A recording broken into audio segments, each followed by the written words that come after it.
request, would you mind just writing that down and putting it in the offering plate? And we got a long way to go. We're going to roll up our sleeves this morning and get to work, okay? Y'all ready to work this morning? All right. So we're really going to dive in the Word of God this morning, and I want to continue what we started last Sunday.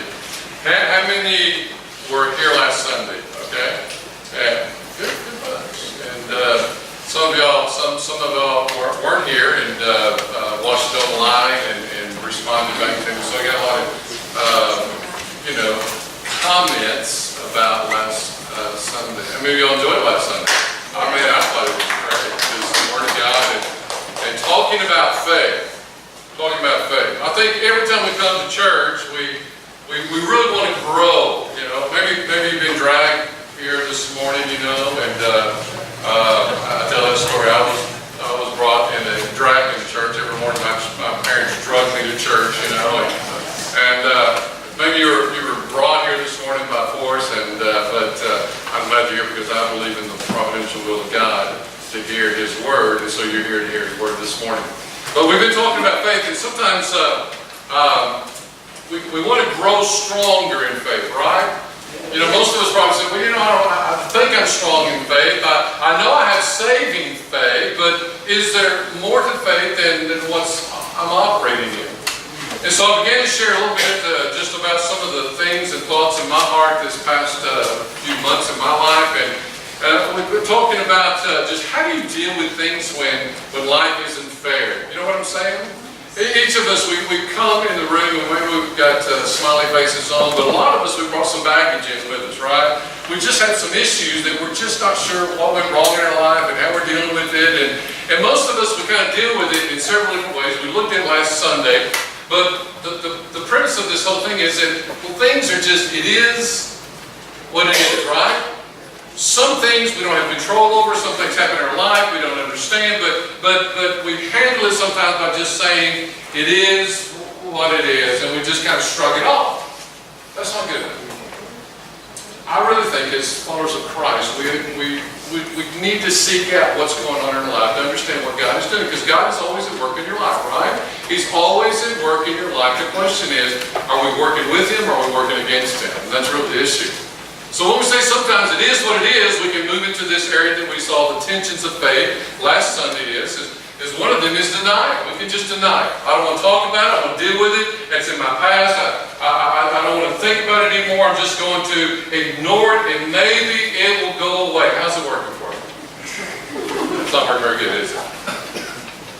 We notice the system, and we're going to see this morning even, that when we don't deal with something, we end up in this circle, right? The Israelites said, man, we're grasshoppers and they're giants. And what happened 40 years later? They're back where they did not walk in their faith, right? And that's the way God operates. He's not out to get us in a headlock and to beat us up, but He's out to teach us about we can really trust Him. And that's what faith is all about. All right? So we looked at that. It is what it is. We looked at denial. And then if it's not denial, then we move into this area called just desperateness, a sense of despair. And so then we become depressed because it's not working out, and there's no faith that pulls us out of this, and so we just live in this despairing lifestyle. Now, do you think God really wants you to stay there? Be kind of just depressed and isolated, and because things happen and we don't understand it, and we pray and nothing happens, and we're asking God, we want something to happen in our life and nothing happens, and so we just live in despair. We're just so disappointed and so broken, I'm just going to stay there the rest of your life. Do you really think God wants you to stay there? I read scriptures that we are more than conquerors through Christ Jesus, and a conqueror is not always defeated. A conqueror is one who rises up. The Bible says that those that are in heaven today are those that overcame by the blood of the Lamb and by the word of their testimony, and they loved not their lives, even unto death. These people that are in heaven today, saints that are in heaven, they overcame. So there must be a battle that we're fighting every day of our life, and we're not living in defeat, right? But we experience it. And truth of it is what it is. And we do have defeat and disappointments and problems we can't really fully understand here. And then I'll let you with this final thing, and then we'll move into new stuff, because we got a long way to go today. So it's this. Is that we talked about Abraham and how God came to Abraham and he's 100 years old, and he gave a promise that he's going to be the father of as many stars. We've been talking about constellations and the beauty of God. All the stars. He said, Abraham, look up there, all the stars. Can you count them all? No, I can't count them all. That's how many children, inheritance, that you're going to have from your seed. And Abraham says, I'm 100 years old. You don't understand. It's not is what it is. It was what it was. And when I was 40, I can handle that. But now I'm 100 years old. It just doesn't work that way anymore, God. You know, anybody in a situation like that? You can't do that. And yet, the Bible says that Christ is the seed of Abraham, and we, through Christ, we are the what? We are the seeds of Abraham. Do y'all hear that? So Abraham, in that decision of really, just denial, not like they do that, and even despair, well, it's never happened before, and I'm 100 years old, why should it change now? He made a decision in the midst of this by faith, and he says, okay, God, I'm going to trust you. You said I can have a child? I better talk to Sarah about this, because it takes two to tango here, but I'm going to be faithful to you, and sure enough, because of that obedience, we, 4,000 years later, we are the seed of Abraham. Do y'all hear that? Do you hear the decisions that you make today have repercussions for your future? And also the generation of your children and their children and the children. Do y'all understand that? Sometimes we just live in our own world. We make up our own decisions. We do just kind of live it out the best we can. And we don't really think about the consequences of our decision. And we see Abraham in the midst of an opportunity for faith. He shows up and he shines out because he trusts the Word of God. Because God said it's going to be true. And he walks in that. So often we see the kingdom of God is what? Like a mustard seed. The smallest seed. And then we also understand that, show that next picture, Joe. Remember what I said about y'all? We are the seed of Abraham. And in that process of a seed, that's a seed up there, what you see. That's a mustard tree, if you don't know that. And that is who you are. That's how God sees you today. He didn't see you as a little seed. He sees you as a tree that is planted by waters that bring life, and you're going to bring fruit, and your leaves aren't going to wither, and everything is going to prosper in your life. So when God sees you, He didn't see in Hebrews where He looked at that, Romans chapter 4, Abraham, where he messed up a lot of times. He saw him as a tree because of his faith. And you're in this process. Faith is a process. It's like a seed. If you have the faith of like a grain of what? Mustard seed, you can move mountains. That seed in the process becomes a tree, and that's how God sees you today, right? You don't believe that yet, do you? No, because you say, well, I don't have that kind of faith. Maybe you're in a drought season of your faith. And that's what we're going to talk about this morning. So if you're here, I'm glad you're here. We're going to look at the book of James. If you take turn your Bibles, don't just stand up there. Look at James. You don't have a Bible, there's one in front of you. If you don't own a Bible, there's one in front of you. We want you to have that today. That's our gift to you, along with $50. $39.99. You can have it, really. James chapter 5, verse 17 and 18. I'm going to talk fast because I do it all the way together. James chapter, we know that James, you can title the book of James, it's one of my favorite books. It's deals with faith and works. Faith and works. And in that, we know that faith without works is what? It's dead. It's not real. So James spends a lot of time discussing this. And then in verse 16, we know that scripture verse that we quote a lot, the fervent prayer of a righteous man, what? It availeth much, and it's very powerful. The fervent prayer, the tenacious prayer, that consistent prayer, the prayer that stays with it, that doesn't flake out and cop out when things get tough. We're going to look at that. The person who stays with that and prays with that and does not waver in their faith and believes God and stands firm, the Bible said it availeth much. It's very powerful. And then, in the book of James, he gives this illustration of where we're going to go. He talks about Elijah. Elijah was a human being. In other words, he's just like you and me. Nothing special about him. Well, in fact, we don't really know too much about him. We know where your family was, and that's really about it, about this guy. He's just a common individual. You got it? Can you relate? Everybody pretty common in here? Some of you are really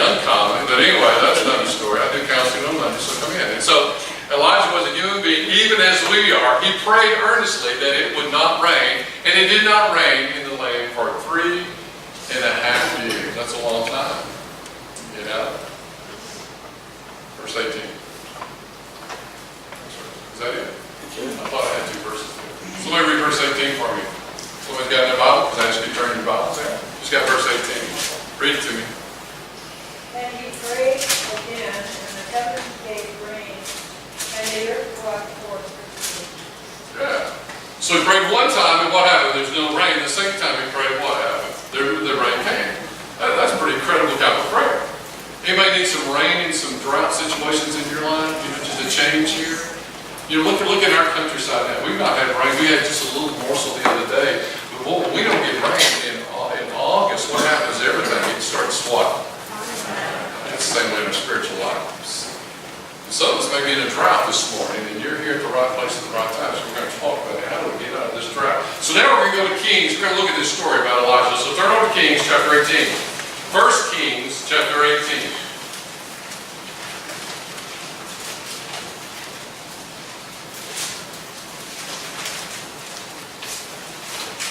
Tell you about who Elijah is as you turn over there. Elijah is, actually his name means, my God is Yahweh. The name Elijah means, my God is Yahweh, the true God, the only God, the living God. That could have been a title that was given to him. We're not sure here, but it could have been a title that was given to him because we'll talk about a little bit about that, about the Baal worshipers, Baal priests. You remember that story?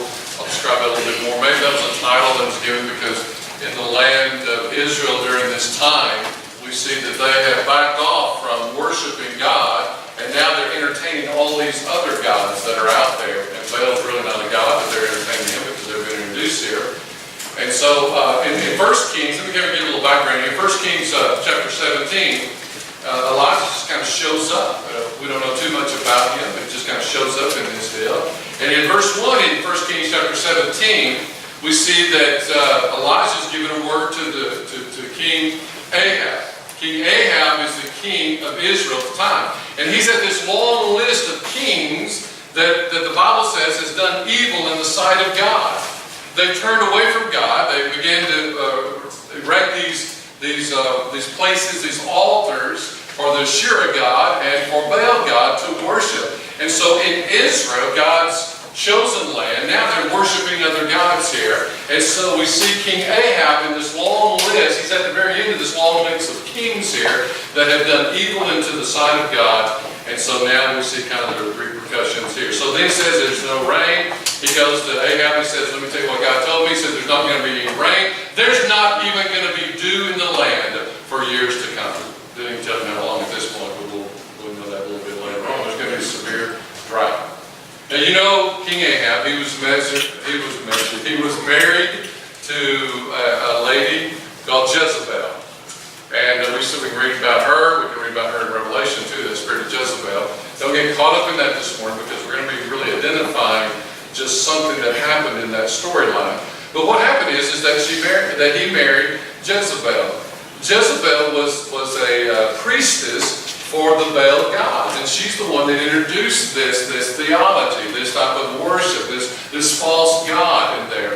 Also, she was also princess of King Sidon, and so they kind of married. They kind of set this marriage up so that these nations would come together, so that they'd be stronger. So it was kind of a political move during that time. And so they're married, and so she introduced Baal god. Now, Baal god, we introduced it as a Canaanite god, and that was the god of rain and thunder and lightning and dew. And so, notice the repercussions of that God. So if you worship that God, let me just take away his authority, his power. You're so called the way that you worship him for rain, and for thunder, and for lightning, and dew. I'm a greater God. You know, God is a jealous God, isn't he? Do you understand that? Hang on to that. We'll come back to that. And then in verse 2, after confronting Ahab, the drought begins, and Elijah, he goes east of Jordan. He goes to the brook there, and because the drought's coming, and he's hanging out this small stream, you know, this brook, and he's there, and God provides for him. He sends some ravens. You remember the story? We got no story here. This means maybe most of it, right? Halfway, I know some of that. And so God tells him to hang out this brook because there's water there. We're in a drought time, right? We're in a drought time, so stand by this brook. I'm going to have some waters. I'm going to send some ravens to you. And in the morning, they're going to bring you some bread and some meat. And in the evening, you get 2 meals a day from these ravens. Ravens. The only body likes ravens is Baltimore. Ravens. Right? These are nasty birds, aren't they? And God is, of all the things God could do, not just rain down, like in Moses' day, just rain it down, it's kind of pure there. But can you imagine a filthy raven bird bringing you bread and meat? Who's going to eat out of that deal? If you're hungry enough, you will, right? Can I just say something here? I think sometimes we tell God the way that we want Him to provide for us. How dare us? How dare us? God, this is what I want from you. You said you'd provide for me. The righteous will not be found begging in the streets. That's what your word said. So this is the way you're going to provide for me. And I think God just that's another sermon here. Don't let me get caught on that, so get me straight here. But how dare us tell God how to provide for us? I think He can do whatever He wants to. Amen? And He uses very ravens. But I tell you what, when you're hungry, you take it. And then from there, the drought's going on, and we don't know how long he's there, but he's there for probably some years. I don't really know. And at one point, the stream dries up, and then God shows up and says, "Hey, you can't stay here anymore. Maybe the bird's died. I'm not sure, but you can't stay here anymore. So you need to move on. And so I want you to go to Zarephath, and there you're going to meet a widow there, and she's going to take care of you." Okay, now check this out. He goes from ravens to a widow who has nothing. Is not God in the midst of this? You know what I'm saying?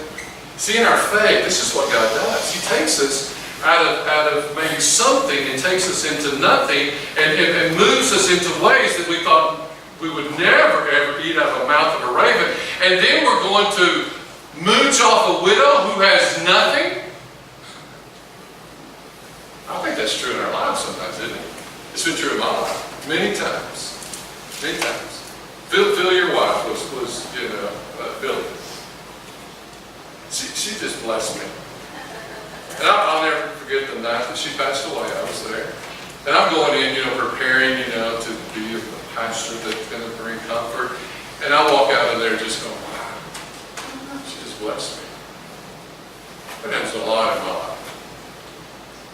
Those that seem insignificant and just are struggling and have greater needs than me, God uses them when we, in obedience, go to Him. Try it sometimes. You'll like it. That's a commercial. And so he goes to this widow, and we see God blesses her, and the oil comes, and he goes, I don't have anything, but guess what? Out of these, if you feed me, I'm going to just have the oil and the flour, and he hangs out there for a long time. Her son dies and resurrected there. And then he moves from here. Then he goes to King Ahab, and he's about to tell him, hey, the drought's going to be over soon. Okay? He goes there, and then all of a sudden we see this conflict with the Baal worshiper, the Assyria gods, and then there's a showdown. Y'all know that story? That's a great sermon. That's a great story, but we're not going to go there too much, other than the fact that I want you to understand Elijah and what he's been experiencing in the last 3.5 years. Okay? So he comes to this place and he says, I'm going to challenge the Baal gods and the Asherah gods. And whoever wins, that's going to be God. And so the showdown begins, and the Baal worshippers, they cut themselves. They're crying out that the fire would come down from heaven and consume this altar. And nothing happens. In fact, Elijah begins to mock them and said, what's the matter? Your God's busy? Is he walking away? I think he's in the bathroom and he can't respond. Don't you love the Bible? I think he says he's occupied and he can't do things. He mocks them. And then it's Elijah's time to call upon Yahweh, the true God, the living God. He calls down and he puts water on the altar 3 times, and water's overflowing. It's going in a drainage ditch and all this. And can you imagine the sight? All these Baal worshippers, they're being cut, they're bleeding, and they're doing this hideous dance and all this. And they've had their turn. They're sitting on the sidelines over there, and he's dumping water on something that God's going to light up. Are you kidding me?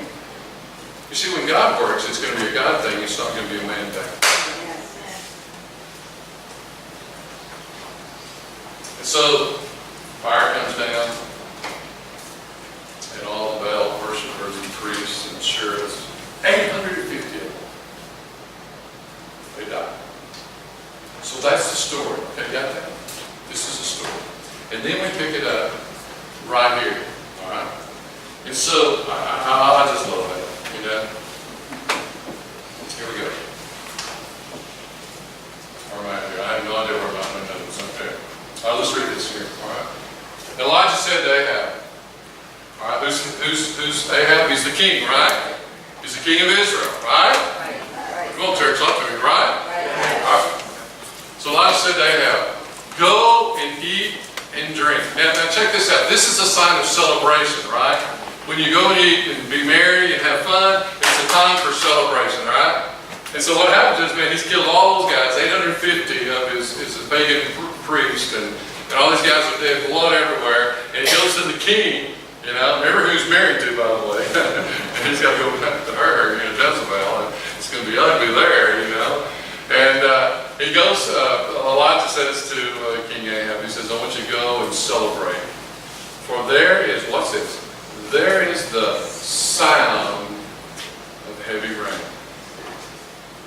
There is what? Say it with me. Sound.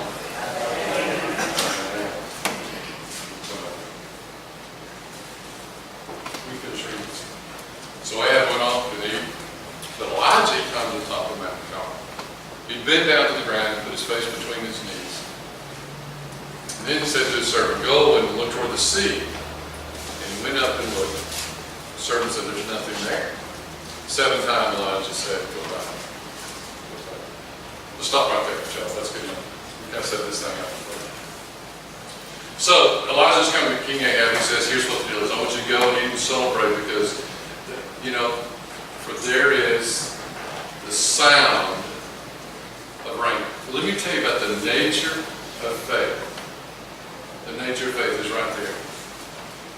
Here's the question. Did he hear this rain? I mean, you know, we know when rain is coming, right? How do we know that? We hear what? Thunder, right? Sometimes, especially in the hill country, man, just echoes here, you know. So we hear thunder, so we hear the sound of rain. But is thunder really rain? Not really, is it? Stay with this. So it's really not rain. So did Elijah, he said, I hear the sound of heavy rain. Do you remember about 4 or 5 weeks ago, I talked about the weapon of sound? You remember that? And in that teaching I shared with you is that before there's spiritual victory in our life, there's always sound. Because if we see it, it's not by faith. What is the opposition? And what is the enemy of faith? It is sight. The Bible says that we do not walk by sight, but we walk by what? Faith. Okay? And often God uses sound. He speaks it, and He doesn't hear. He speaks it first, and that is the victory, that we hear God first, and the victory is in this process. We may not see it, but God has spoken it, and we trust the Word of God. Yeah. The sound of heavy rain. Do you hear that? He's not seeing anything here. He's heard something. He's heard from God. I hear the sound. I mean, I know there's a sound of rain, for there is a sound of rain. Faith comes by hearing, and hearing what? Finish it. The Word of God. Faith comes by hearing, and hearing what? Any good sermon, or yeah, maybe so, but basically what we're talking about, faith comes by hearing the Word of God. That's where our faith comes in. So here's the principle of faith. The Word of God comes. We hear it first before the situation is ever changed. I've got to say that again because y'all didn't get that vision.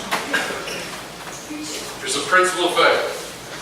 Faith comes by hearing the Word of God.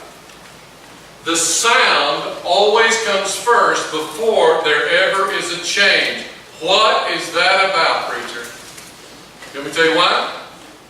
See, God is more interested in speaking the Word of God in your life more than He is changing any circumstance. In other words, God is more interested in changing your heart first before He's really ever interested in changing the situation. One more time for all you back row people that aren't getting this, all right? I'm just kidding. Y'all got it here. We need to tell these people here. Here's what God is interested in. God's more interested in changing you than He is changing the circumstance in your life. You know that? Y'all know that? And so often we want God to change the circumstance, right? Leave me alone, God, but just change everything around me, and I'm going to be one happy camper. That's not the way God operates. He wants to change you first, and then maybe perhaps He'll change the circumstance. And that's why faith comes by what? Hearing the Word of God. Not by changing circumstances. God, I can really believe you if You'll change all this. You ever said that before? How's that working? Y'all hear me? Y'all getting this? Man, this is really, I think, pretty good. Okay. And so God is interested in the change in you more than He is the change of the circumstances. Let me ask you some questions about all those questions up there. Check these out. Let me just ask some questions this morning. This is kind of getting real. You ever feel like you're in a drought of your faith? I mean, just sometimes you want to have faith, and you've got some sort of faith going on here, but you feel so empty inside, and there's a drought of your faith. Do you ever feel that way? Anybody? Okay. I don't know how many questions I got here. How do you feel? How do you keep your faith when it seems like nothing's happening? I mean, nothing's happening. I mean, how do you continue on believing and trusting God when nothing is happening? How do you do that?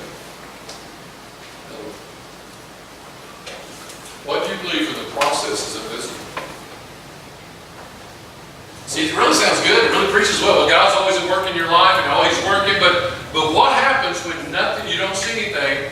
How do we stay with this process of faith? Because that's what we've been talking about. You're a seed becomes a tree, but there's a process of being stuck in the dirt, small growth, before you ever produce anything spiritually in your life. And most of us, we just want instant stuff, right? We just want it instantly. Sometimes the process can be long and drawn out. But how do we stay with the process when nothing's happening in our faith? Is that all the questions I got? That's good enough. Let me talk about drought. So we're going to be talking about how do we overcome drought of our faith? How do we overcome just dry times and everything? Now, some of us in this room, okay, some of us in this room, we're facing some pretty serious external circumstances. You know, you may be filing for bankruptcy. Maybe you don't have any funds in your bank account. Maybe you've got children that are just wayward and you're about to scream. You don't know what they're going to do. Or grandchildren, you just don't know what's going to happen to them. And you're in some drought times of external things. Maybe you've got some relation problems and you've been to counseling, you've done this and this, and it's just not working out. And you keep working and working, but nothing's happening. You're in a drought time. Your bank account's low, your emotions are you're high, and just things are just not working out in your life, and you're in this extreme external drought time. And maybe you thought about suicide. I just don't think it's worth it. And maybe some of you here today, which I think is very extreme, that you're just pulling back from God and saying, this God thing's not working in my life. You would be honest in this one? Okay. But I think most of us are probably in this other drought. The things really are working in your life. And, you have a home, you have some money in your account, and you get to play golf, and you get to do these things that you want to do. Some of you don't play a lot, but anyway, things are well, your family's okay, you love each other, you've got some relationships going on here. And all the things that look successful in your life are in place, but spiritually you're just empty. You're winning on the outside, but you're weak on the inside. Maybe it's not. When's the last time you've really heard from God? I mean, you really heard from God, and He strengthened you, and He motivated you, and He directed you. You know that you heard from God, and you moved in that direction. When was the last time? You've been excited about what God, and waking up early in the morning. When's the last time? Maybe you're just in a spiritual drought right now. Everything looks good, and nobody else knows in this room because you walk in with a smile, you look at your family with a smile, but but deep down inside, there's a drought. There's emptiness. It's hard. Faith. Faith? Are you kidding me? Faith is absent from everyone. Wait a minute, Eric, I've got faith. Scripture told me that I was by grace through faith. I'm saved. So don't I have saving grace here? Right? Yeah, and you do. If you're a born-again believer, you've got saving grace. That initiated that relationship. Faith initiated that through Christ Jesus and the work on Calvary. You had to believe that in faith. You came into this relationship with Jesus. So if you're a born-again believer, you have saving faith. But is that it? Saving faith? Is it? Is it? So you came here today and said, I've got saving faith. I know that I'm saved and through grace, and that's been established, and I have faith that I'm saved. But Monday mornings, they really suck sometimes because I don't know what to do. Because I'm in this drought. That's some now faith. Remember Hebrews 11:1? What does it say? Now faith is the substance of things hoped for, and it's the evidence of things not seen. And then notice it very clear. Now faith. Say that with me. Now faith. One more time. Get it in. Now faith. See that we need now faith. I need now faith tomorrow morning. I need now faith right now in my life. How do we walk? The Bible says that we're to walk by faith. And that we're to live by faith. In fact, the Bible even says, I cannot even please God without faith. So how many need now faith? I need now faith. We got saving faith, but I need some now faith right now. How to live my life and how to operate in faith. Because the Bible says I can't please God without some sort of now faith in my life right now. And that's why we're here this morning. We need to go, what's this now faith? How do we get that? See, Elijah had that now faith. And that's what we're going to be looking at now. I'm finally getting into my good notes here. I'm just warming y'all up. I read this story over. And I thought about this last Sunday and this Sunday, so I get to talk about it. So I ran out of time last Sunday. There's a word that keeps coming up as I read this story. It's called, the word that keeps coming up in my mind is desperation. Desperation. Desperation. For 3.5 years, they've been in a drought. Remember, not too long ago, we were in a drought. You remember that? I mean, it didn't rain for what? 3 months, 4 months? 2 years? This means yes, so I'm preaching. Oh, yeah, okay, yeah. So 3 or 4 months, it didn't rain, and we were hurting here. You remember that? It got scary sometimes. It didn't rain. 3.5 years. Now, these are people that really are dependent on rain for livestock. We go by the sun and we get thirsty. They didn't do that back then. They had issues there. We just turned on some tap water. That wasn't true back then. They depended on this water. So they're in a desperate drought season for 3.5 years. And they're dependent on water and rain and dew to come to feed their crops and their livestock. And if it's not, it's going to be ugly. Their God that they used to worship, Baal God, he's out of here. All the priests are gone. The sure God, they're gone. The priests. So here's my question to us. All right. Here it is. Why does God allow us to go through desperate times, drought times? Why does God do that? To what? To mature us. Okay. Change our heart. Increase our faith. Oh, we're being real spiritual now, aren't we? Okay, anybody else? So the roots will go deep. Yeah. Shallow stuff, surface stuff, what? During heat time, what does it do? Disappear. Yeah, make us stronger. Anybody else? It's good. It's okay. There's no wrong answers. Yeah, Dave. I think it's to appreciate when the answer comes, really appreciate it. Yeah. When it starts raining, we sure appreciate rain now, don't we? Now that little rain we had the other day, I went out in and just stood there. I don't know about y'all. Okay, it's all right. We'll get over it. I just stood there and well, this is correct. Yeah. Jack said dependency. To be What? dependent on God. Teach us to be dependent on God. Yeah. I'm going to just share two things that it's, for 2 weeks now, it's just been chewing on me. Now do that? And just be real with you? No, I can't be? All right. Do it anyway? All right. In spite of y'all, here's my thoughts. Why don't we go through drought times? Because here it is. We cannot, let's see that section. We cannot imitate our dependency and trust in God. See, I can't be a hypocrite in my trust and dependency on God. See, I can be a hypocrite in a lot of areas, right? You know, like worshiping. I can fake y'all out and everything, but let me tell you, listen. I cannot imitate true dependency on God. Either I depend on Him or I'm not. You know what I'm talking about? I'm talking about closet things now that nobody else may know in your heart, your life, in my heart. But when I'm all alone, do I really trust Him? Or do I just keep grabbing some stuff because I'm in survival mode?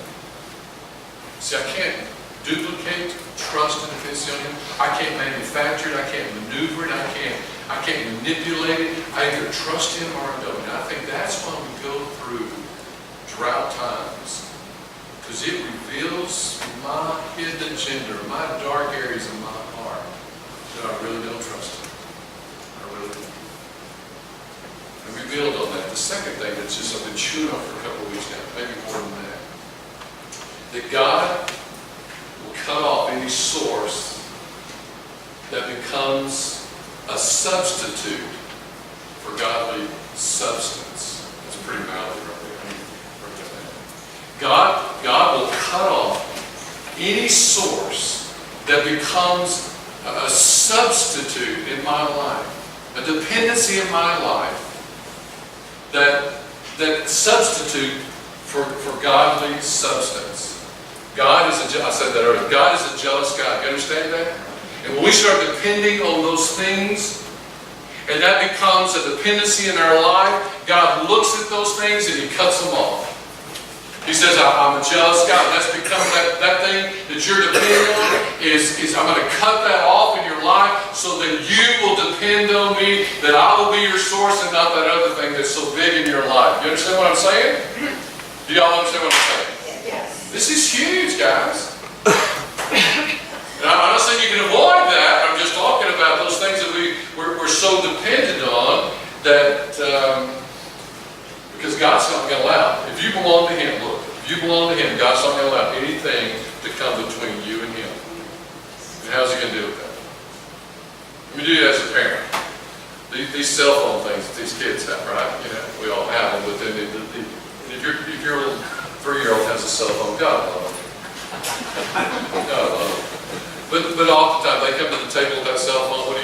You say, not at this table. This is family time. Put your cell phone down. We're going to have family time and all that, right? Because that's coming in between a relationship, and that does that. And sometimes you take it away. Sometimes you're not at the table. Whatever it is, why? You're establishing a relationship. God, in a much more stronger way, guards your relationship tenaciously. And He says, I will not allow anything to come between us. And sometimes we go through the drought because He cuts off the source of our dependency so that we will have godly substance and trust in Him greater. Y'all understand that? We don't like that, by the way, do we? Because we like our stuff. We like our security that we build around us. We like that. And God says, I don't. Here it is. Desperation. I'll go back there. See, desperate people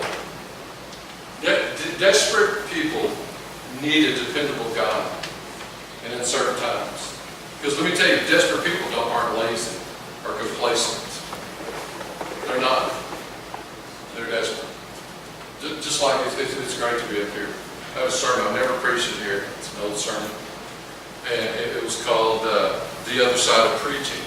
And I talk about being up here and looking at y'all sometimes. This is a great sermon. I think it is. It just people come in and just it's amazing. I get to look at y'all. Now all y'all are looking at me now. See that? Yeah. I'm awake. So I don't know where I'm going with that. It's interesting that when desperate people come through those doors, here's what it is. Feed me God's word. Find me God's word. People that aren't desperate. Oh, yeah, Gary, it's not funny today. You didn't sing my favorite song. You'll see that? Yeah. Y'all see that? Several years ago, before we had this building, this is where I preached. Man, I was right here preaching. That's pretty cool. That's serious. Lady was sitting right there, somewhere right here. She comes in and her hair is like, and she didn't look up one time. Had her head down the whole time. She's allowed me to tell the story about it. I said, okay, don't get nervous. And she came and sat right there. Didn't look up the whole time. As soon as over, she's next Sunday. Same lady. I did not recognize her because she not being rude, but she combed her hair and she put makeup on. I didn't recognize her. Totally different person. She came up to me and said, "Can I talk to you? Would you pray for me?" I said, "Yeah." So we talked and prayed, and she told me her story. Here's what she said. She said, "I came to church because I was so desperate." And I'm going, "Yeah, okay." She goes, "No, I was really desperate. I had an axe in my car and I was going home to kill my husband that day." Appreciate it. She got my attention. I said, "Where's the axe now?" She goes, "It's still in the car." "Why'd you come back?" She said, "I'm so desperate for God." Now that's desperate, right? God changed her that. We prayed together, and I tell you what, that lady was delivered from tons of drugs and alcohol and from murder. She was delivered of it. Why? She was desperate. If you come in today desperate, you're hearing the Word of God today, right? If you're here just for entertainment, I'm sorry. That's not part of me. Desperate people are not those. What about old Job? Remember old Job? Old Job? First book ever written by God. Job has everything in his life, everything in order, all the success. He looks good on the outside. His family's good. He worships God. In fact, that's my man down there. He's a righteous man. Everything's good about Job's life. Then what happens? Everything is taken away pretty much. Friends go against him. His wife goes against him. And this, what you do, Job? And you know what? If you really got a little deep in that story, here's what it says. There was a sin of Job. Here's what it was. He was at ease. In other words, that he lived with the Chaldeans and all these pagan nations, and he never made an impact on those around him. He had all of his wealth and everything was said, but once it was removed, he became desperate for God. He began to cry out for God. The sickness and the disease that he had, he cried out to God, and he called on his family and his friends and what's left of them. And he said, we got to cry out to God. And he was desperate for God, and things changed in his life. I promise you, Job never was the same man because he got desperate for God. That's what we're talking about. Are we so complacent today in your spiritual life that we're just, I'm not desperate. I'm saved by grace. I know that I'm going to heaven, and everything's okay here. There's a scripture verse here. Let me show you a scripture verse I found 3 weeks ago. This is a crazy verse. I will give you hidden treasures, riches stored in secret places, so that you may know that what? I am the Lord, the God of Israel, who summons you by what? He knows you. He knows you. See, God's about hiding those things now. Now think about that just for a moment. I like what King James says. It says, treasures, God will have treasures of darkness, hidden riches in secret places. We would never think, look up here, look up here. We would never think God would hide His treasures in dark places. We would never think that God would hide His treasures in drought times of our life. We would never think God would hide His treasures in times of difficulties, in dark times, in struggles, in disappointments, and loneliness, and hurt feelings, and rejection. We would never think God would hide His treasures in those dark places, in those dark times, would we? And that's what it says right there. But you know what I'm talking about, don't you? It's been in those desperate times in our life, in those dark times, that we seek after God with all of our heart. With all of our heart. The Bible says if you seek Him with all of your heart, what? He will be found. And often, listen to me, church. Don't go sleep over here. Listen to this. Until we are desperate for God. I mean, nobody enters in heaven except on their knees. We are all beggars when we get to heaven. Do you understand that? It's not by anything that you do. It's not any works of your righteousness. It's not anything of the acclimate that you've done in this world. But we are all beggars when we go to heaven because we're dependent on Him. We must be desperate for God. That's why our faith is in drought time. We're just not desperate. You know, is this fair? Is it fair that we have to go through these times? Don't we have rights as Christians, as children of God, that we've been born again, we're a child of the righteousness, we're a child of Him? Is it not fair that we have to struggle when we go through these drought times? You hear sermons all the time on television. Well, come to Jesus, you're going to be happy. Come to Jesus, you'll be wealthy. Come to Jesus, He'll meet all your needs. Come to Jesus, you'll never have fear. Come to Jesus, you'll have all these wonderful things. And we go, is it not fair? Don't I have a right to be happy? No. No. Let me tell you your only right. You're not going to like me after I tell you this. It's the truth. The only right that we have, as a follower of Jesus Christ, the only right that we have is the right to give up our rights. I didn't go with that. It's all right. As a follower of Jesus, look at me, look. As a follower of Jesus Christ, the only right I have is to give up my right to follow Him. A servant of the living God. He controls it all. Do this one time.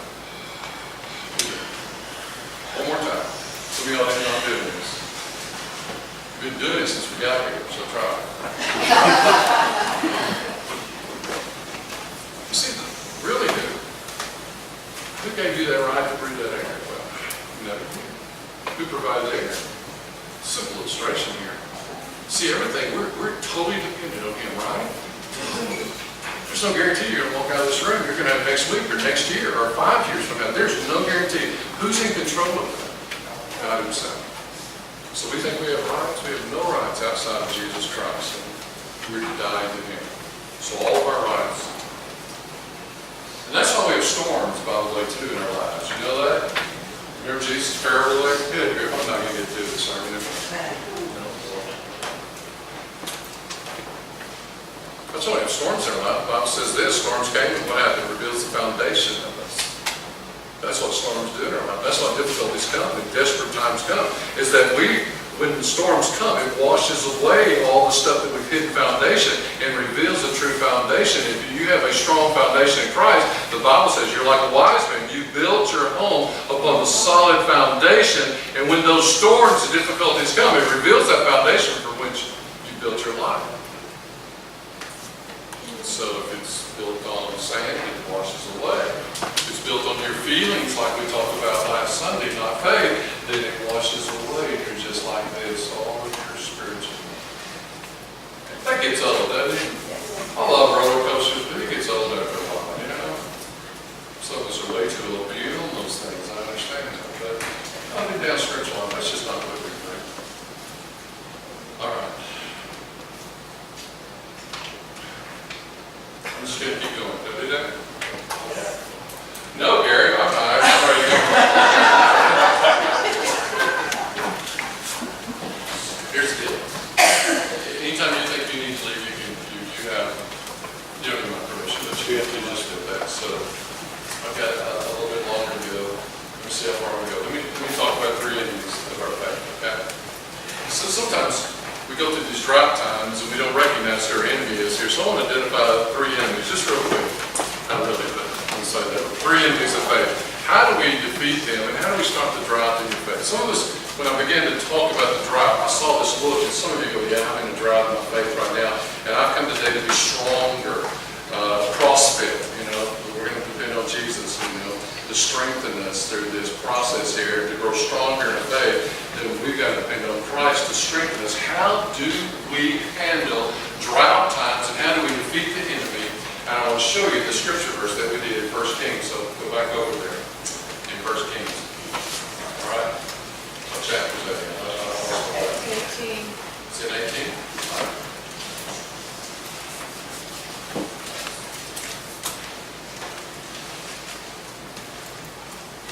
So, first of all, I want to talk about this, is that we picked this story up right here. Verse 41. All right. Elijah said to Ahab, go and eat and drink, for there's a sound of heavy rain. So Ahab went off to eat and drink. But Elijah, what's this happening, okay? Elijah, Ahab, he just saw all the Baal priest killed and the servant priest killed, and he goes, whatever Elijah says, I'm going to do that. You know what I'm saying? Y'all get into this story right quick, okay? Because it's kind of a cool story. If you get into this, you're going to benefit from it, I think. And so King Ahab, who can do whatever he wants to, he's the king, right? He can do whatever he wants to. He listens to Elijah and says, I'm going to do what he says. He says, go and eat. I don't see any rain. I don't hear any thunder. But he says there is. I'm going to do what he says. You got it? And so he does that. He goes off and he eats and drinks. But Elijah, what he does, he climbs to the top of Carmel. He bends down to the ground and puts his face in between his legs. So scholars kind of indicate this is a posture of humility. So you can imagine he's sitting down and he's climbed this mountain. He's up at the very top of Mount Carmel. Carmel's a pretty good sized mount there. And he's got his head in between his kind of a posture of prayer. That's what it really is. Of humility, of dependency, of not being distracted by maybe what's going on. Because the process of this faith thing is going to take a while to develop. And so he's sitting there and he's praying. And then notice what it says in verse 43. And then he says to his servant, he says, go and look toward the what? Sea. All right. When he looked, and when he went out, the servant, he said, there's. Here's how the enemy attacks us before we get into this. Here's how the enemy attacks us. God says it's going to rain. God says he's going to bless you. God says he's going to deliver you. God says he's going to heal you. God says he's going to restore you from your addiction, your habits, your marriage, your children, your spouse, your financial thing. God says he's going to rescue you from that, but nothing happens. And so we see the enemy. This thing's invisible. We just don't see it. We just don't see it. I'm going to show this. So I said, here's my message for you. Brian, listen, I want you to go up and see. I want you to see a big old hill. Yep. You think you can handle that? Yep. You can? Okay, I want you to go. At least one. At least one. We'll see. And I want you to go up the hill. I want you to find out what's going on. I want you to look to see what's going on. Okay, now what's this process? Because I don't want to be silly here, really. So I want to see there's a process of faith here. How many of y'all understand process?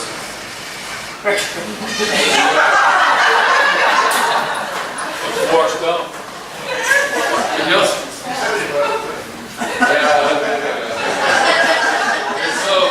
So he goes up and he says, go see what you see there. Okay, so remember Elijah, what's he doing? He's got, I'm not going to do that, because it's going to hurt my back. But he's been down, he's just praying, And so here's the runner coming up.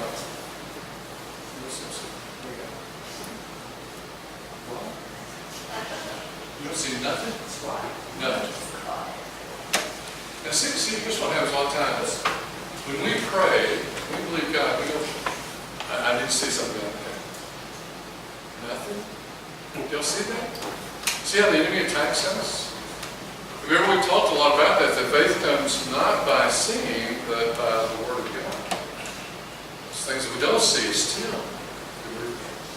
So how do we handle this? How do you handle this time when you prayed about something you see nothing? How do you handle it? Go again. Okay. Go again. You sing. Oh, I have to pull the hand. Yes, sir.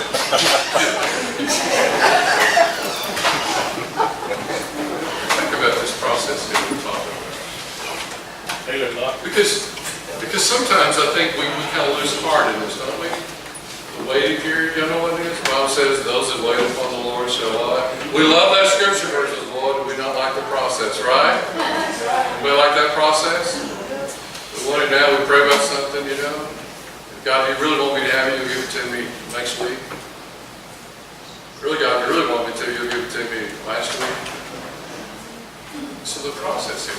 And so many times we just quit in this process. We quit. You know?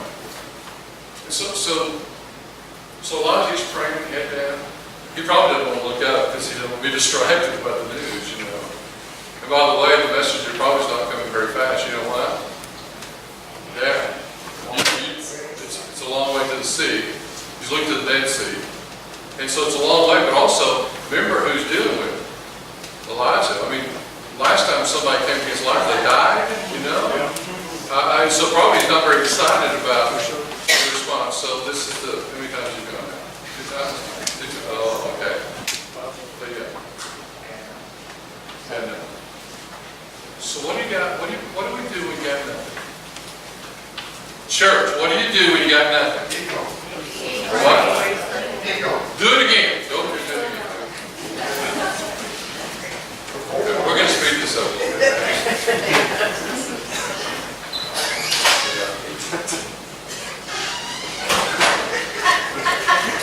They like it. Yeah, there you go. Yeah. Nothing. You got nothing? Nothing. You got nothing. I'll go look again. I'm your servant. I got nothing else to do. You got nothing? I'm your servant. How many times is that? That's I gotta hurry. I got it. Wait a minute. Hold on. Yeah, no. Don't ruin the story. You got nothing. Okay. What's this? Stay right there. Just stay right there. Is nothing going on? You just told us nothing. You just said nothing, but is nothing going on? What? Nothing. What? Visible. So what? Nothing visible. Nothing's going on. Anybody kind of feel that way? You pray about something. Anybody like that? You see, God's always up to something. But we say it's nothing. But God says, I'm up to something. The process of rain. The process of rain is? The process of rain is this. Sun comes out, evaporates the water comes up, it's the dust molecules and stuff in the air, they accumulate, and then there's enough evaporation, it happens. Where is he looking at? Mount Carmel, the closest sea is the Dead Sea. I love this principle here. This is a sermon. God says, go look at the Dead Sea, stuff that is dead. Go look at that dead stuff and watch what's happening. What's happening is the evaporation off the Dead Sea is removing the dead stuff, which is the salt, right? It leaves the salt there, the stuff that brings death, and it leaves the dead stuff in the sea. It brings up the stuff that brings life. That's pretty good right there, isn't it? And that's what it does in our life. When we come to Christ, the Bible says we're a new creature. Old dead stuff has been buried, and I'm rising in new stuff in faith. Y'all get that principle? That's a pretty good principle right there, I'm telling you. And so the evaporation. So is there a process? Now you know the answer. Is there something going on there? Even though the messenger boy can't see anything, is something going on? Yes. Yes. You know why? Okay. Nothing is impossible with who? Nothing is impossible with God. In fact, Jesus said that with God all things are what? Possible. There it is, right there. So the thing, I think I have this up there. Let's check this out. The thing that is possible with God is saving. thing that's possible with God is what? Say it again. So when you see nothing, God says, I see possibility. Did I get that? That'll set you free, man. Because I guarantee you, there's probably 90.3 of us in this room that we're praying over something, we ain't got nothing. And I'm telling you, God says, oh, I can do something with nothing. In fact, I do it all the time. All the time I do something with nothing. Nothing is impossible. Faith always starts with what?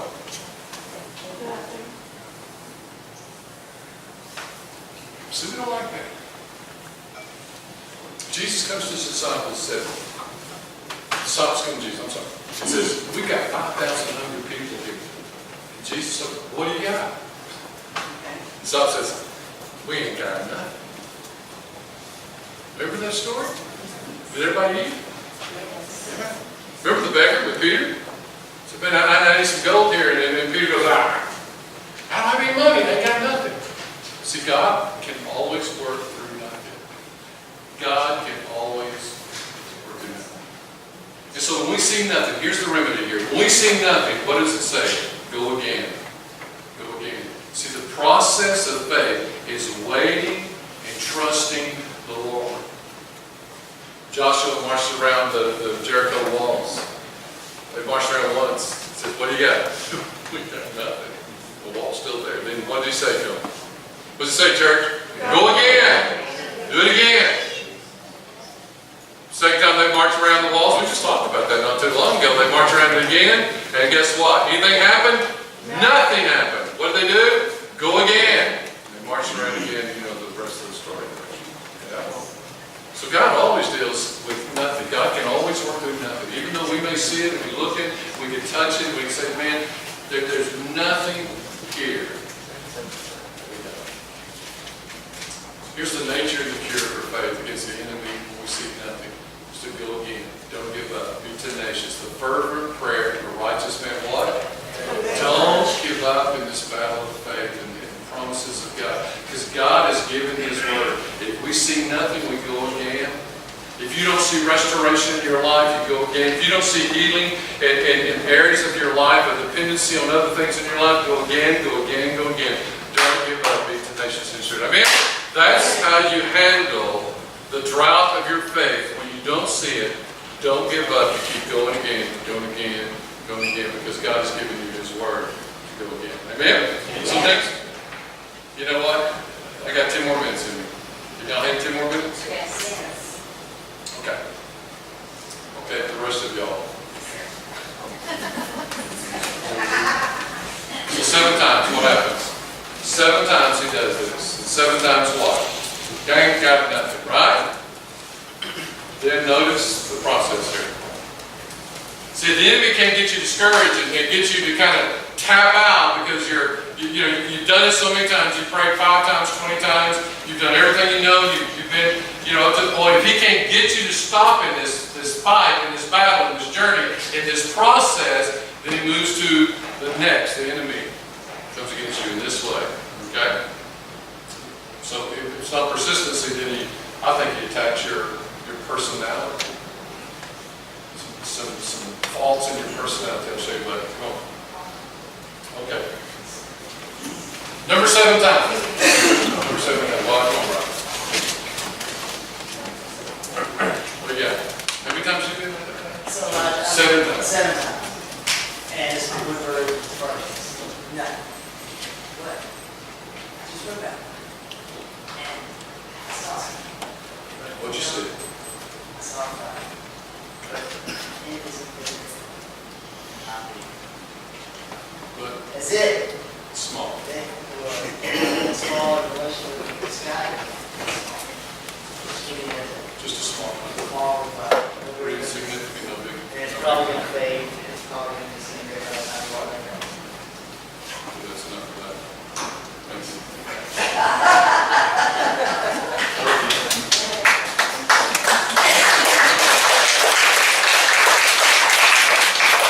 Here's the next deal. If Satan can't get you to tap out, And you can't see it. If you stay with it, and here's how he attacks me. So you see something? It's nothing.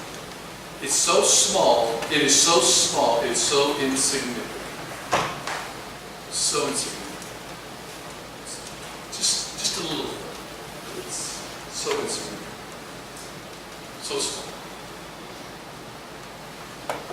Size of a man's hand. That's not going to cure drought, is it? You know? Lately we've gotten excited when we see some storm clouds, and then they just kind of, run off like I said. It's so small. It's something. Listen, watch it. It's something that's so insignificant. Disciples come back to Jesus after he said, hey, the 5,000 are hungry. Go out and see what you can find. He says, yeah, we got this little boy who's got a sack lunch here. How many people? 5,000 people. A sack lunch is going to feed 5,000 people. Insignificant? Yes. But does God work a miracle there? Some of y'all have been told this. You're insignificant.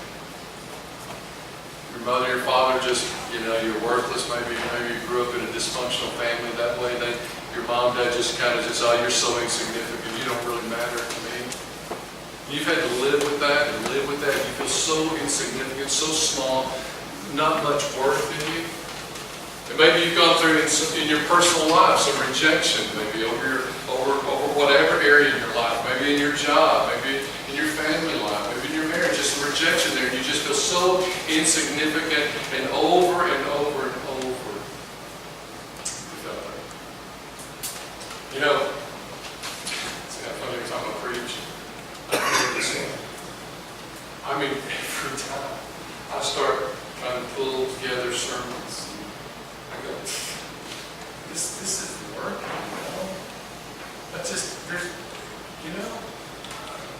just being honest, okay? Man, I don't understand it. So I went back and did something. I pulled back one of my first sermons, and here it is. It's kind of got watered on there. I can't read it now, but it's on notebook paper in high school that I wrote this on. And I look at this, I go, oh my goodness, I can't even read this. I don't even know what I was saying here. It is so immature, some of the stuff that I wrote here, and yet it started here. You kind of understand that? It started small. And now, in my room, I go through my sermons, I've got piles and piles of sermons, and it's just like, good grief, no wonder I'm tired. There's a lot of sermons here, 30 years of doing this, over 30. And so do y'all hear what I'm saying? Because I think so often we feel so insignificant. What we have is so small. I'm not smart. I'm not educated. I don't know the Bible much. I don't have much money. I'm not popular. I have a speech impediment. I just can't do those things. And over and over and over, we tell God how insignificant we really are. It's detrimental to our faith. Because God doesn't see it that way. He really doesn't. He sacrificed everything so you wouldn't feel insignificant. Let me tell you about the problem. Let me show you here. I don't know where you're at, Joe. Just go. When you feel your life is insignificant. Let me see that. Yeah, look at it. When you feel your life is insignificant and your life doesn't matter, you never fulfill your purpose. And a lot of times you abandon your assignment that God has given you when you feel insignificant. Y'all hear that? Yeah. When you do that, you just feel like I'll never fulfill my purpose. And a lot of times we abandon that. You know what? Little in the hands of God is great. I'll say it one more time. Little in the hands of God is great. So it may be little what you have, but when you give that and trust the Lord, it becomes great. It's great. We struggle with this. I know this. And what's the remedy there? I mean, how do we get out of that insignificant? Let me tell you how we get out, just what he said. When he found out that was a small, insignificant cloud, how did Elijah respond? He said, let's go. Hitch up, tell him to hitch up his chariot, and you better get after it because the heavy rains are going to come, and let's go. And Elijah takes off running. He said, let's go. That's how we respond to insignificant. We just just hitch it up, and we just get along, and we get going on this. Even though we may feel insignificant in what we're doing, we still start moving toward the blessings of God and the promises of God and believing what He says in our life. And we trust Him and we believe Him and we hitch it up and we start saying in our life, this is significant. My life is significant. Changing diapers is significant, Jill. Do you understand that? Ken, Kimbrough, going to work and building homes is significant. Do you understand that? Running the sound back there, Taylor Fine, is significant. Joe, putting this on the screen is significant in your life. Going to work from Monday to Friday is significant. Being a housework and taking care of kids is significant. Do it for the kingdom of God. Whatever you do, do it for His glory. The Bible says that. Doesn't He say that? Because you're significant. You matter. The way that you can destroy that enemy of faith when he says, oh, it's nothing to you, you're nobody. He said, oh no, I'm significant because of God's grace and the promises that He gives to us, and I am significant. So take a step next time you're feeling that way. This is significant. This matters. It matters. Because look what happened. The trap was broken because of that what? That cloud, as Brian says, the size of a... One more deal, and I'm done, okay? All right, one more thing, all right? I promise. Here it is. Here's the last effect the enemy attacks. If he can't get you to kind of look at that invisible and say, there's nothing there, and if you keep persistent, then he moves to the second thing, personality, your imperfections, or your insignificant, or the way that you feel about your own self, maybe your past history. I can't contribute, and so Satan begins to attack you personally. And if he doesn't get you there, then he moves to this last point. So,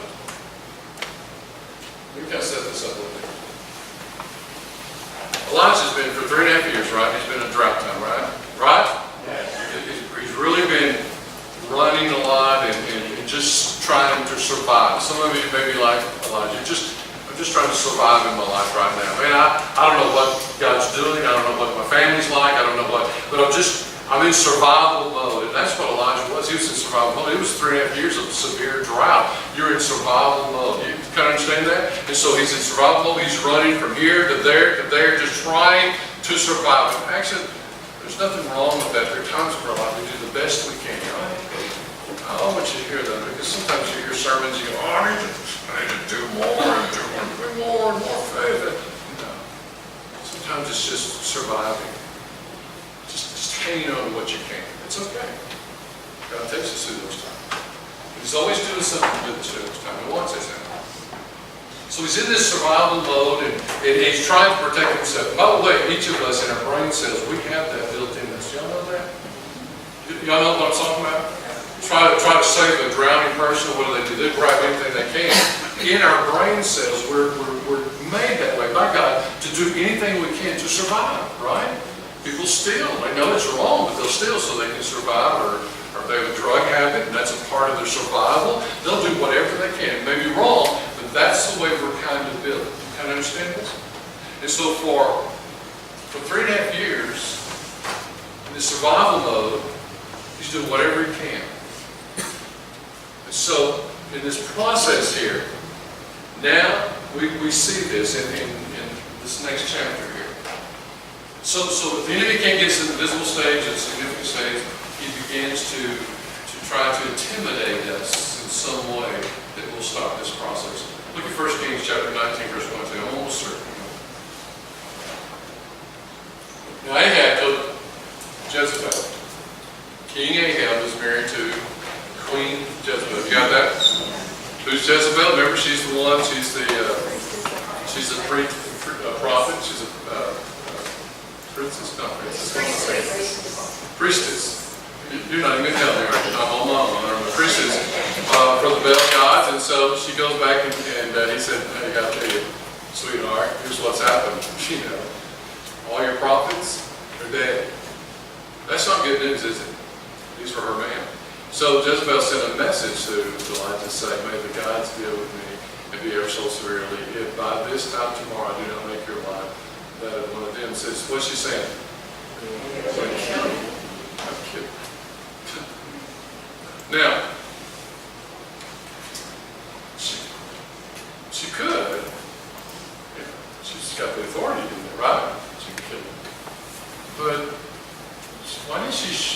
some archers, some guy with some swords, and she's really going to kill him.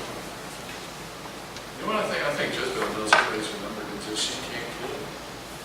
So guess what? Can't run. So now we think, before we read the next verse, we've read this story, haven't we? And we understand that story, and we look at this story and we think, okay, the next move for Elijah is he's going to tell her off. You think you're going to do what to me? Please. You have no authority over my life. Don't you think that that's the next thing that he says, right? He says, listen, I just saw 850 of these false worshipers, die here, and I've been fed by ravens. I've seen ravens bring food to me. I've seen all this. I've seen, the widow's son raised from the dead, and I've seen all these miracles. I've seen clouds and droughts coming, the rain's coming. God speaking to me. I've been praying about this. I've seen all these things, and I'm not afraid of you. But guess what it says in verse 3? Look what it says. Elijah was what? What did he do? See, here's what happens, is that Satan in fact, he attacks us so that we feel intimidated or constrained, that we can't operate in faith because what if it goes wrong? What if this happens to me? What if it doesn't work out? Or what happens? So this false fear is that Jezebel can kill him. And really, Jezebel can't really kill him because he's God's man, right? He cannot kill him. And so he has this false fear, and she's intimidating him. And now Elijah prays for rain, and now he's running from the rain. Let's go this last video. Check this out. Satan. Y'all believe in Satan? Yes. Work on the construction side if you don't believe Satan. There's some nasty things that go on. Okay, what's it? Satan, the spirit of fear. The Bible says, I didn't give you a spirit of fear, but the power of love, sound mind. That's what the Lord does in your life.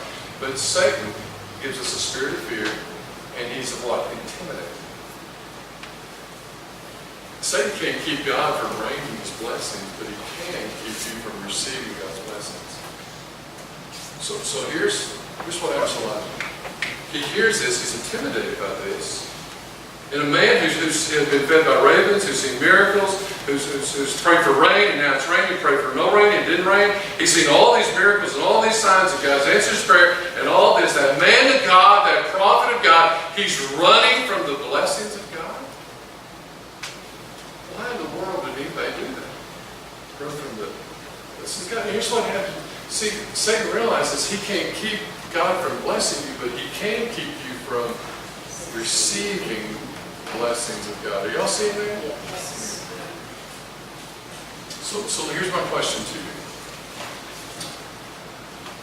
In times of difficulty, in times of depression, anxiety, disappointment, broken dreams and broken hearts, in times of drought, are you running away from the blessings of God? Because let me tell you, if you run from those problems, you're running to the adversary who's intimidated you to run. Or, in those times of difficulties and drought times, are you standing in the midst of the problem and trusting God? See, he's bringing the rain in. I mean, it's raining. Think about this. The guy who prayed for rain is running from the rain. Does that make sense? Does it make sense for you in your life? When you run from problems, and we talked about last Sunday, you can't run from your problems. You got to deal with your problems. You got to stay in there and stay to fight with your problem. Because let me tell you, in the midst of your problem, God is going to rain his blessings in the midst of this if you don't run and you trust him by faith. That's what it really means. So I don't know what's going on in your life. I'm closing. I got to stop this. Whatever's going on in your life, would you want today to say, Lord, I'm going to trust you. I'm not going to run away because it's raining. I'm not going to run from the resistance. I'm not going to run from the storms. I'm not going to run from my problems. I'm not going to run from my difficulties. I'm not going to run by the intimidation, the fear. I'm going to run to the blessings that you have. And here's what happens if you run. Let me tell you one more thing. If you run from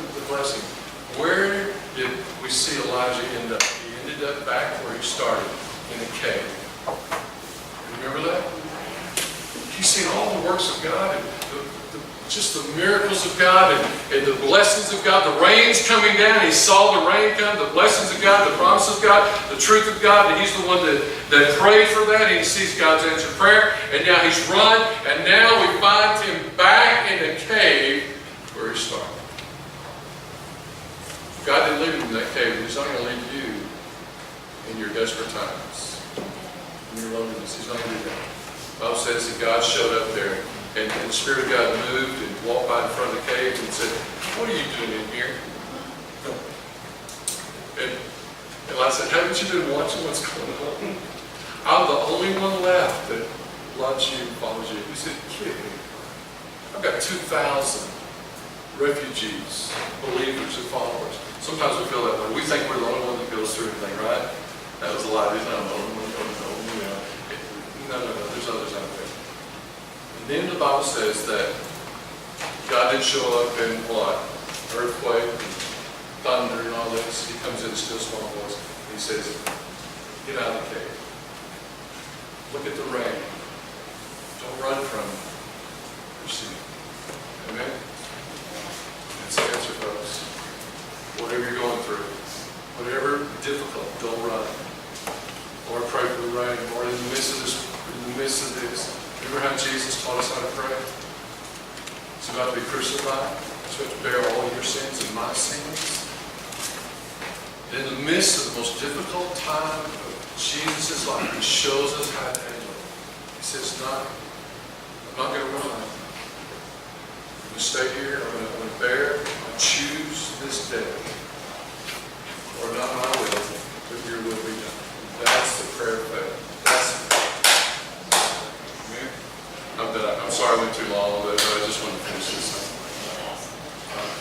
How many need a rainstorm in your life today? You know? Don't run from God. Let's pray together. Lord, we thank you today for your word. What a great word this is today. Lord, we receive that in the name of Jesus. And by faith we receive it, even though we may not see it, even though we may not feel it. It may be small, but we receive it too. Lord, forgive us when we've been intimidated by the devil himself, of our insignificance and our smallness and our waywardness and even the past habits and things in our lives. Lord, we pray against the adversary.